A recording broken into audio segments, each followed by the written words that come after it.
정치권 관심 뉴스 짚어보는 포커스 나이트 시간입니다. 오늘은 성치훈 더불어민주당 부대변인, 송영훈 전 국민의힘 대변인 나오셨습니다. 어서 오십시오. 네, 이재명 대통령이 다음 달 1일 문재인 대통령과 청와대에서 오찬을 함께합니다. 청와대는 국정 현안 전반과 국제 정세와 관련해서 허심탄회하게 의견을 나눌 거라고 했는데 오찬이 잡힌 배경을 두고 정치권에서 지금 다양한 이야기들이 나오고 있습니다. 성 부대변인님. 네, 그게 일단 정청래 대표가 최근 행사에서 이제 문재인 전 대통령을 만났고, 근데 같은 날 그 다음 주에 있는 그 식사가 발표가 됐기 때문에 공교롭게 뭐 겹치는 것 아니냐, 신경 쓴 것 아니냐는 말씀을 하실 수는 있는데 대통령의 오찬 약속은요 한참 전에 잡힐 수밖에 없습니다. 다음 주 약속을 지금 정청래 후보가 예비 후보라고 해야 될까요? 정청래 전 대표가 만났네. 그럼 우리도 만나야겠네. 뭐 이런 식의 이 일정 자체가 사실상 불가능하거든요. 그렇기 때문에 사실상 전 대통령께서는 아마 민주진보 진영 내부의 지지층의 좀 약간 그 분열 이런 현상들을 바라보고 계실 겁니다. 그중에 특히 뭐 어떤 현상이 있냐면 이재명 대통령을 지지하는 분들 중에 지난 정부를 좀 강하게 비판하는 분들이 많이 늘어나고 있어요. 아무래도 지금 저희 당 내부에서의 분열이나 이런 것들이 좀 그런 지난 정부에 대한 비판 여론까지도 이어지고 있다 보니까 대통령께서 전 직접 나서신 게 아닌가라는 생각이 들고요. 이재명 대통령이 중도 확장을 하자고 한 거지 진보를 버리자고 한 게 아니거든요. 그리고 또 이런 걸 통해서 지난 정부를 극복하자고 하시는 거지 지난 정부를 비난하고 실패한 정부라고 또 규정하신 것도 아니거든요. 근데 지지층 사이에서는 일부 그런 목소리가 계속 나오고 있거든요. 아무래도 그런 것들을 좀 잠재우고 우리가 다음 이 문재인 정부를 넘어서기 위해서는 문재인 정부를 계승해야 된다라는 좀 메시지도 주고 진보 진영 내부에 좀 8.17 전당대회를 앞두고 뭐 저희 당의 일입니다만 상당히 많은 지금 갈등 양상이 보여지고 있거든요. 대통령께서 그런 것들을 좀 중재하기 위한 그런 목적을 갖고 오찬 약속을 잡으신 게 아닌가라고 전 개인적으로 추측을 해보고 있습니다. 여러 가지 의문점들은 있지만 갑자기 잡힌 약속은 아닐 것이다라고 말씀을 하셨는데 일단 청와대는 이번 만남이 어떤 경위로 이루어졌는지에 대해서는 구체적인 설명이 없었는데 이 대통령이 먼저 요청했다고 지금 알려지고 있어요. 상식적으로 생각해 보면 이재명 대통령이 먼저 요청했겠죠. 그리고 지난 6월 8일 대통령 취임 1주년 기자회견 때부터 이 대통령이 연일 당내 문제, 즉 전당대회 문제와 무관하게 해석되지 않는 발언과 메시지들을 계속해 왔기 때문에 결국은 이번 오찬 회동도 민주당 전당대회 명청대전 문제와 분리해서 생각할 수 없습니다. 그러면은 이게 어떤 의미의 정치적 효용이 있는지를 한번 봐야 될 텐데 모든 정치 행위는 우리가 네 가지로 구분할 수 있습니다. 우리 편에 대한 지지를 높이는 것, 우리 편에 대한 반감을 낮추는 것, 상대에 대한 지지를 낮추는 것, 상대에 대한 반감을 높이는 것.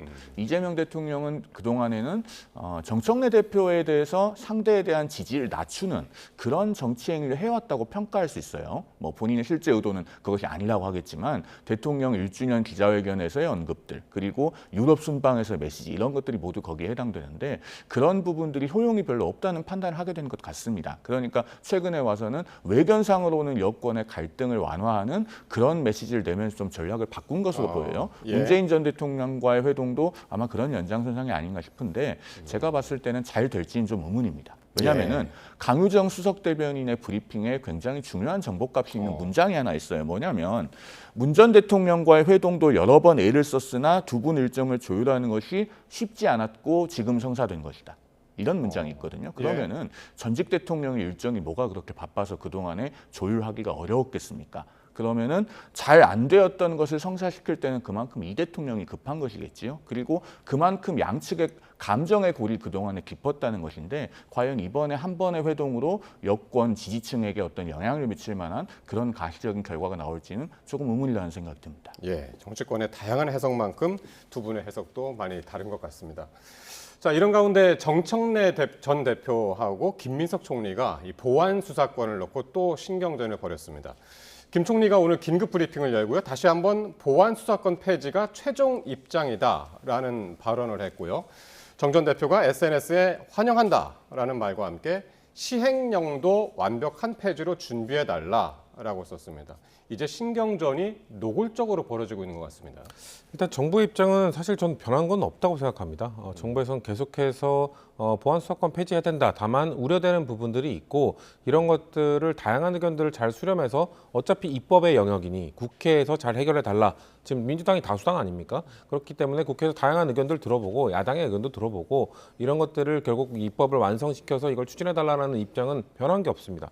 그런데 보안 수사권 폐지와 관련돼서 제가 말씀드렸던 진보 진영 내부에서 이거는 뭐 보수 진영에서 비판한 게 아니라 진보 진영 내부에서도 우려가 계속 나왔었던 부분이잖아요. 예. 대통령께서 그런 것들을 뭐 1주년 기자회견 때나 이럴 때 중간중간 계속 짚어주신 겁니다. 이런 부분들 좀 우려가 있는데 폐지로 가야 되는 건 원칙은 맞는데 그건 동의를 하는데 이런 우려점들을 어떻게 보완을 좀 해야 되는 것 아니겠어? 라는 그런 질문들을 던져주신 거기 때문에 그런 입법부가 받아서 국회가 받아서 그걸 이행하면 됩니다. 근데 이거를 마치 지금 오늘 정청래 전 대표께서 SNS에 한 뭐 게시물을 계속 올리셨는데 예. 저는 너무 부적절한 발언들이 많이 담겨 있어요. 그러니까 예를 들면 뭐 시행령도 완벽한 폐지로 준비해달라 이 말은 시행령으로 마치 정부가 꼼수 쓰지 말라 약간 이런 느낌으로 받아들여질 수 있거든요. 예. 그건 매우 부적절한 발언이고요. 또 시간 끌기 위한 꼼수 여기는 아예 꼼수란 단어를 직접적으로 표현을 했습니다. 지금까지 뭐 1년을 허송 세월한 건 아니냐? 지금까지 1년 동안 의견 수렴한 거 아닙니까? 의견 수렴이 어떻게 허송 세월이라고 할 수 있죠? 검찰이라는 수십 년 동안 이어져 왔던 단체를 조직을 크게 개혁을 하는데 당연히 의견 수렴 기간을 길게 가져가는 거는 기본적인 절차 아니겠습니까? 이것을 시간 끌기용 꼼수라는 표현을 썼다는 거는 전직 당대표로서 저는 매우 해선 안 되는 부적절한 발언이라고 생각을 하고요. 그리고 국회로 떠넘겼다. 어떻게 국회로 떠넘겼다는 표현을 쓸 수가 있죠? 제가 아까 말씀드린 것처럼 이건 입법의 영역입니다. 행정부의 역할과 입법부의 역할이 명확히 구분이 되어 있습니다. 그렇기 때문에 대통령께서도 이거에 대한 원칙을 말씀하시면서도 이건 입법의 영역이다. 국회에서 논의해달라. 국회가 다양한 정당들이 들어와 있는 민의의 전당이니 거기서 논의를 해달라고 얘기한 건데 이거를 떠넘겼다라고 얘기하는 거는 국회의 압도적 다수당을 이끌었던 당대표의 입에서 나올 말이 맞나라는 생각이 들 정도로 저는 매우 부적절한 발언이라고 보기 때문에 글쎄요. 전직 당대표로서 뭔가 불만이나 서운함이나 이런 것들이 있으실 수는 있겠습니다만 적어도 당대표직을 내려놓고 연임 도전을 사실상 기정사실화하고 계신 분의 입에서 나온 발언이라고 생각하기에는 너무나도 부적절한 말씀을 다시 드리고 싶습니다. 그러니까 김민석 총리가 완전 폐지 이쪽으로 이제 이야기를 하다 보니까 이제는 이제 뭐 폐지의 찬반을 넘어가지고 앞으로는 이제 처리 속도라든가 방식이 앞으로 당권 경쟁의 변수가 될 것 같은 그런 느낌이 드는데 어떻게 보셨나요? 일단 국민의 권리와 직결되는 형사사법 시스템의 문제를 이렇게 민주당 전당대회에서의 권력 다툼을 위한 한낱 팻감으로 쓰고 있는 행태가 참 기가 막히다라는 말씀을 드리겠습니다. 자, 이 보안 수사권은 전면 폐지하면요 사회가 유지되기 힘듭니다. 왜냐하면은 2025년 경찰청 통계를 보면 우리나라에서 한 해 경찰이 보안 수사 요구받는 비율이 14.7%입니다. 전체 사건 중에. 그러면 7건 중 1건 꼴이 넘어요. 그리고 연간 건수로는 11만 건이 넘습니다. 그런데 보안 수사권을 이제 10월부터 완전히 없애버리면 그 형사 사건들이 제대로 처리가 되겠습니까? 사실은 억울한 사람이 재판까지 받게 되거나 혹은 진정 재판에 넘겨져야 될 사람인데 증거가 불충분해서 기소 못하고 재판조차 안 받게 되는 일이 비일비재하게 일어나게 될 겁니다. 그런데 정청래 대표는 SNS에 보안 수사권 전면 폐지 이렇게 한 줄 딱 올리고 김민석 총리도 향후 민주당 전당대회에서의 차별점을 없애기 위해서 본인의 입장도 전면 폐지 쪽으로 정리를 했단 말이에요. 이렇게 전당대회용으로 이 중요한 문제가 소비되고 있는 겁니다. 그러니까 또 정청래 대표는 어떻게 응수합니까? 그러면 시행령까지 완벽하게 준비해달라. 즉 전당대회 끝나고 나서 입장 다시 바꾸지 말라는 겁니다. 사실은 이 논의의 중심에 국민이 어디 있는지 모르겠습니다. 민주당이 이렇게 집안 싸움에만 골몰하고 정말로 국민의 삶, 국민의 권리는 안중에도 없기 때문에 지금도 대통령과 민주당의 지지율이 계속 하락하고 있는 것이다. 이 점을 좀 직시하기를 바란다는 말씀을 드립니다. 예, 이제 보안 수사권 폐지로 이제 입장들이 비슷해지니까 조금 더 선명성 경쟁을 지금 벌이고 있는 것 같습니다. 이 정청래, 김민석 두 당권 주자 오늘 나란히 전북으로 향했습니다. 전북도당 당선인 워크숍 참석차였는데 뭐 시간차가 있어서 두 분이 이제 직접 만나지는 못했습니다만은 그리고 이제 주말에 귀국하는 송영길 의원도 다음 주에 또 전주를 찾는다고 하죠. 이렇게 뭐 당권 주자로 지금 거론되는 분들이 뭐 호남을 찾는 건 뭐 당연한 거죠. 왜냐면은 우리 당 의원들, 그러니까 우리 당 당원들이 아무래도 수도권에도 많습니다만 호남 당원들이 압도적으로 많거든요. 그렇기 때문에 그런 그 호남의 민심을 얻기 위한 행보로 저는 보여지고요. 일단 송영길 후보까지 합류를 하면서 사실상 저는 합류했다고 봅니다. 지금 네. 정청래 대표도 당 대표직을 내려놨기 때문에 이거는 연임 도전을 공식화한 거나 다름없고요. 김민석 총리도 이제 교체가 예정되어 있기 때문에 역시나 공식화된 거나 다름없고요. 송영길 의원도 뭐 페이스메이커다 뭐 다양한 이야기들이 있습니다만 저는 당선될 생각으로 완주를 하실 의지가 있는 걸로 알고 있기 때문에 예. 사실상 세 분 여기에 뭐 더해질 수도 있습니다. 더해질 수도 있기 때문에 일단 기본적으로 이 빅3는 출마하시는 게 저는 기정사실화돼 있다고 보기 때문에 그렇기 때문에 당연히 호남을 찾는 것이겠죠. 호남에서의 민심이 뒷받침돼주지 않으면 사실 수도권 당원들이 더 숫자로만 보면 더 많습니다만 호남의 당원들이 뒷받침됐을 때 그때 수도권 민심도 따라가는 경향을 보였기 때문에 아마도 그렇기 때문에 이 당권 주자들이 서로 이렇게 호남에 공을 들이고 있는 걸로 보여집니다. 예. 송영훈 대변인은 어떻게 보세요? 그 송영길 의원이 페이스메이커 역할을 할까요? 아니면 끝까지 완주를 할까요?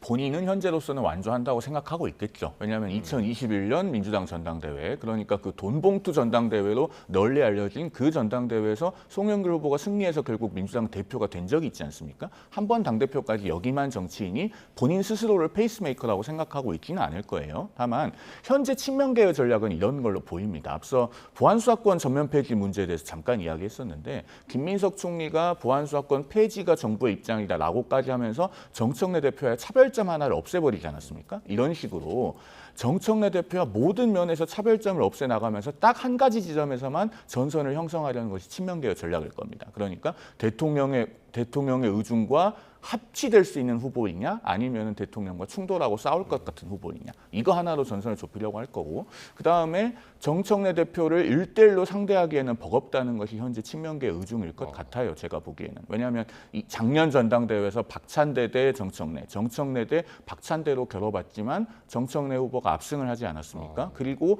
그 현역 대표로서 가졌던 어드밴티지가 순식간에 없어졌다고 보기는 어려울 겁니다. 그렇기 때문에 송영길 대표는 상대적으로 친명 색채가 더 분명한 당원들의 표를 모으고 김민석 총리는 최대한 정청래 대표와의 차별성을 없애는 방식으로 그렇게 해서 일종의 쌍끌이 전략을 편 다음에 민주당 전당대회 룰에는 결선 투표가 있기 때문에 어느 쪽이든 2등을 한 후보를 밀어주는 쪽으로 가서 결선에서 역전승을 노린다. 이런 것이 아마 친명계의 전략이 아닐까 싶은데 다만 모든 싸움에 대해서는 그 계획대로 된다는 보장이 없지 않습니까? 링 위에 올라가서도 그렇게 될지는 좀 지켜봐야 되겠습니다. 그러니까 누가 페이스메이커가 될지는 모른다. 그 말씀이시네요. 그렇죠. 예. 자, 이런 가운데 친여 성향의 유튜버 김어준 씨가 오늘 또 이 대통령의 지지율 하락은 핵심 지지층 이탈 때문이라는 말을 했습니다. 단순히 성과를 보여준다고 해서 해결되는 게 아니다라는 말까지 했는데요. 직접 한번 들어보겠습니다. 이 대통령은 성남시장 시절부터 본인이 성과를 내서 실력으로 입증해서 본인 지지율을 스스로 만들어낸 이 지지율 하락은 통상의 정부 지지율 하락하고 다르다고 여러 번 반복해서 말씀드린 코어 지지층이 빠지는 거라고. 여론조사의 어느 지점에서 코어 지지층을 읽었는지 모르겠는데 선샘플 2000샘플의 코어 지지층이 보이나요? 보이지 않는다고 보거든요. 예, 대표 친명 김용진 의원은 여론조사에서 코어 지지층이 보이느냐라고 응수를 했습니다. 어떻게 들으셨습니까? 일단 김어준 씨가 이야기하는 코어 지지층은 본인 방송을 보는 지지층을 이야기하는 것 같아요. 다소 전 오만하게 들릴 수 있는 이야기다. 본인을 예. 방송을 보는 지지층이 코어다라는 주장이나 다름없는 것이거든요. 사실 최근에 이재명 대통령 지지층과 김어준 씨 방송을 보는 지지층이 조금 분열되어 있는 것도 사실입니다.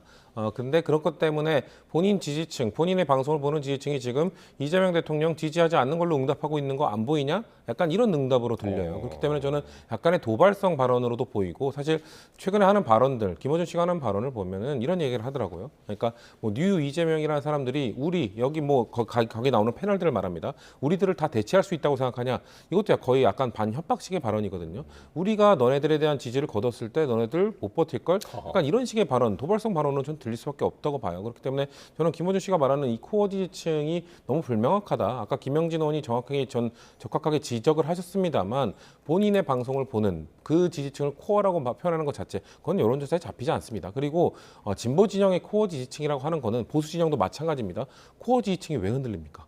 코어 지지층이라는 건 흔들리지 않기 때문에 사실상 코어 지지층, 뭐 다르게 표현하면 뭐 콘크리트 지지층이라도 하잖아요. 그거는 정말 단단하게 보수든 진보든 뭐 30%가 될 수도 있고 뭐 측정하는 기관이나 평가하는 사람들의 다 조금씩 다릅니다만 어쨌거나 흔들리지 않은 지지층을 코어라고 하는 것이지 지금 상황처럼 본인들이 말하는 지금 뭐 분열 갈등의 양상이 형성됐다고 해서 정부를 비판하거나 지지를 거두는 지지를 유보하는 이런 지지층을 코어라고 하지 않거든요. 저는 그렇기 때문에 지금 진보 진영 내부에서 있는 결국 노선 투쟁, 대통령이 주장하고 있는 중도 실용주의를 좀 확장하는 쪽에 대한 노선, 그리고 지금 김어준 씨를 위시한 분들이 계속해서 이야기하고 있는 아니다, 진보적 색채 강하게 해야 된다. 그러니까 본인들은 이제 코어라고 말을 하고 싶어 하는 것 같은데 결국 노선 투쟁이 지금 강하게 이루어지고 있는 광경이다라고 저는 보고 있습니다. 예.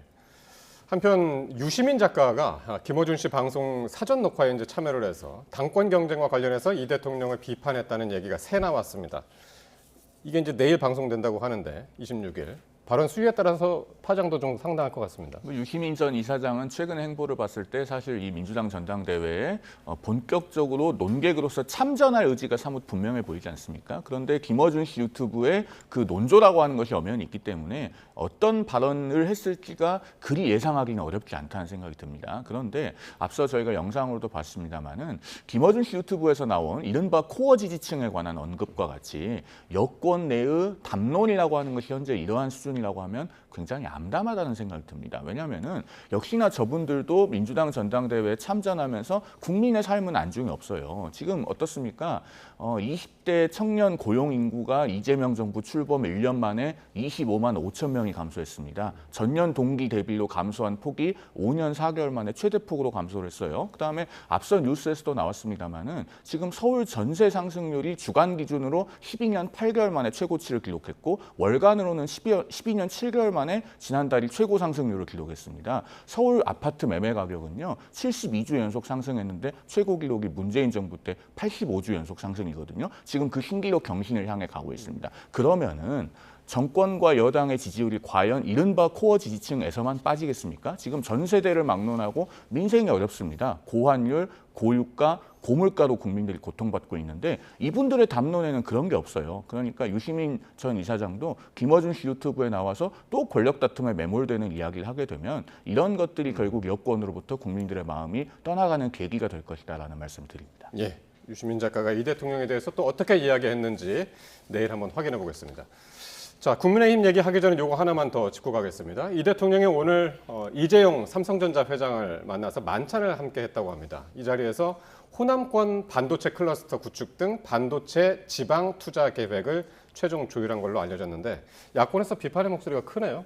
왜냐하면 기업이 반도체 클러스터를 어디에 조성해서 투자할 것인지는 기업이 스스로 결정해야 됩니다. 그런데 왜 기업이 발표하기 전에 저렇게 이재명 대통령이 이재용 회장을 만나죠. 그러니까 그러면 앞으로 어느 지역으로 발표가 되든 정권의 입김이 들어갔다고 볼 수밖에 없는 겁니다. 그리고 기업이 자발적으로 결정해서 호남에 투자한다면 그건 뭐 정치권이 비판할 영역은 아니겠습니다만 사실은 기업이 스스로 결정하면 호남에 갈 가능성이 저는 거의 없다고 생각합니다. 왜냐하면 반도체는요. 집적이, 그다음에 사람, 전기, 물 적어도 이 네 가지가 확실하게 갖춰진 곳에 클러스터를 조성하기 마련입니다. 그런데 호남에 가면은 반도체에 관해서 어떤 집적 이익을 누릴 수 있습니까? 이미 용인의 반도체 클러스터 조성하기로 했잖아요. 그 대만의 TSMC 같은 경우도 신주과학단지 안에 뭐 소부장 기업부터 시작해서 그러니까 설계부터 생산까지 모든 것이 모여있기 때문에 그렇게 파운드리의 강자로 군림할 수 있는 겁니다. 과연 삼성전자가 또는 하이닉스가 호남에 갔을 때 어떤 집적 이익을 누릴 수 있겠습니까? 그다음에 사람은 호남에 옵니까? 반도체 난방 한계선에 관한 이야기는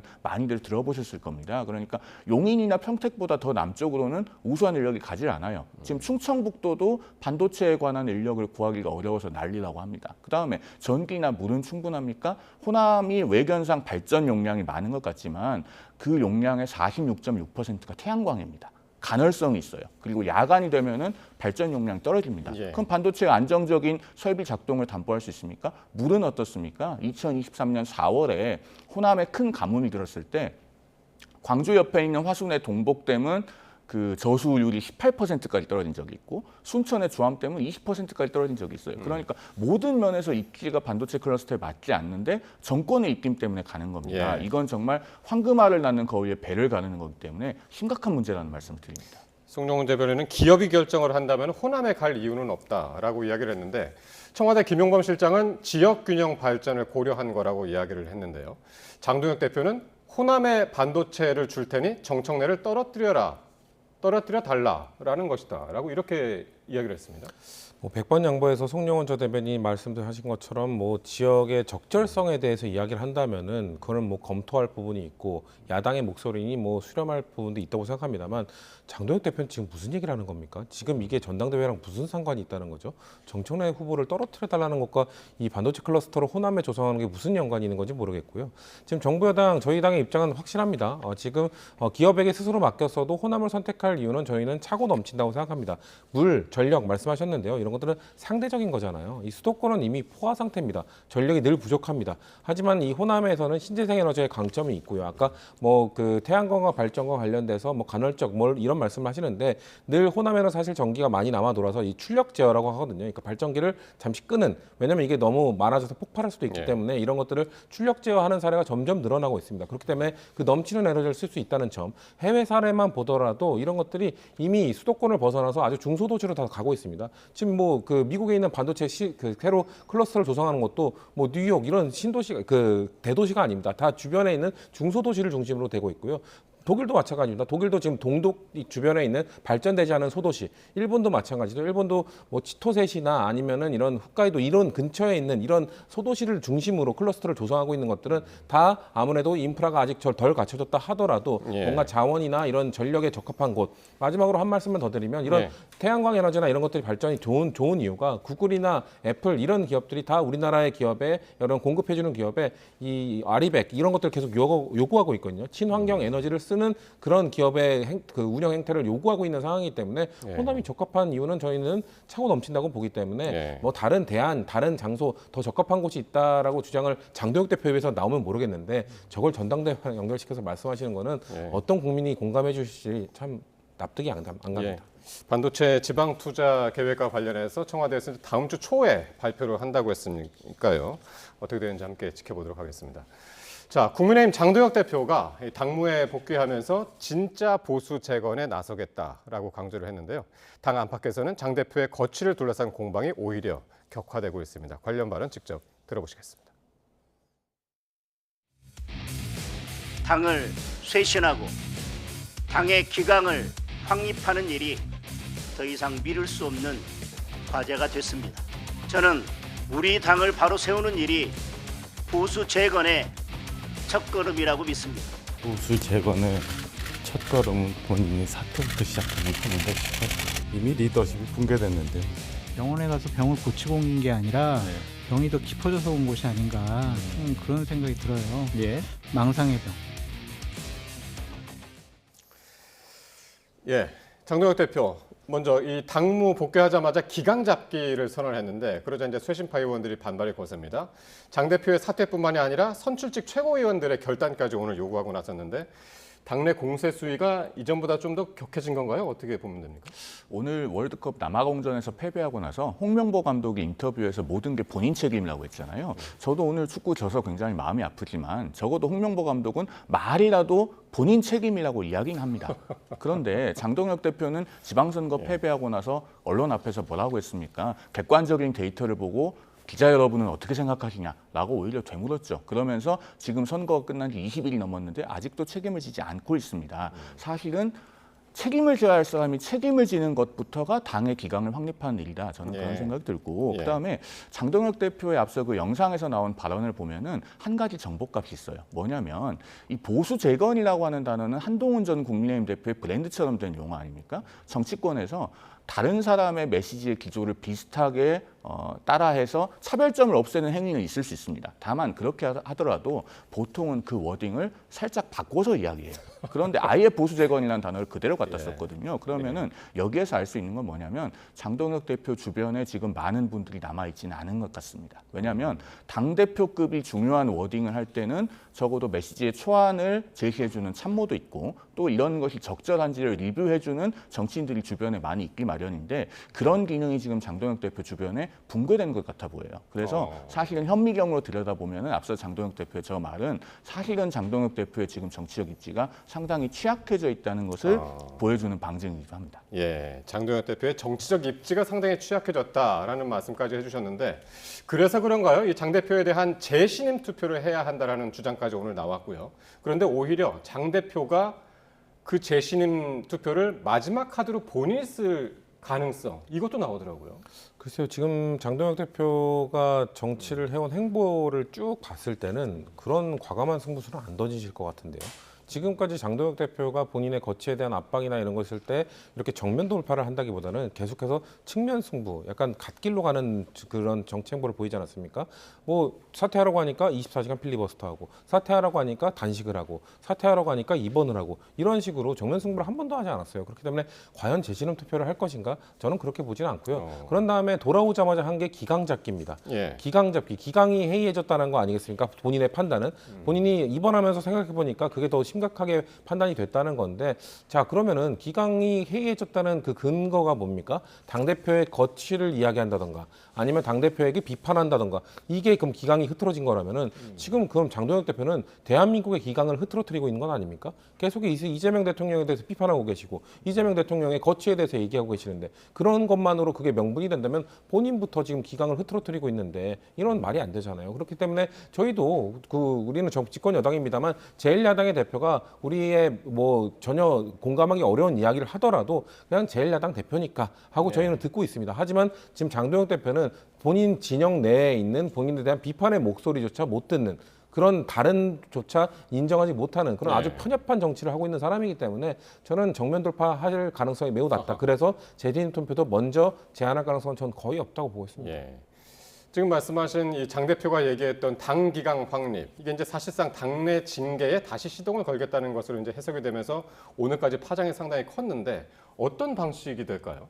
실제로 징계를 추진한다면 역풍이 어마어마하고 아마 장동혁 대표의 정치적 지위가 붕괴되는 결과에 이르게 될 거라고 생각합니다. 마오쩌둥이 권력은 총구에서 나온다고 했던가요? 그런데 권력이 도장에서 나온다라고 생각한다면 그거는 판사식 발상이라고 저는 생각합니다. 민주주의가 성숙한 정당에서는 권력은 리더십에서 나오고 그 리더십은 설득력에서 나오는 겁니다. 지금 장동혁 대표가 당내에서 퇴진을 주장하는 의원들에게 어떠한 설득력을 발휘하고 있습니까? 없지 않습니까? 그런 상황에서 만약에 징계를 추진한다. 정치적인 역풍이 일단 당내에서 만만치 않을 것이고 그다음에 국민들께서도 이해를 못할 것이고 법적으로도 그 징계의 효력은 유지되지가 않을 거예요. 지금 서울 남부지방법원 민사 51부가 올 봄과 그대로 있습니다. 그러면은 김종혁 전 최고위원, 배현진 서울시당 위원장에 대한 징계 효력정지 가처분을 받아들였던 바로 그 재판부거든요. 그러니까 해봤자 효용이 없는 겁니다. 그런데 만약에 그런 걸 하게 되면 국민의힘으로부터 민심이 떠나가는 계기만 제공할 뿐이에요. 그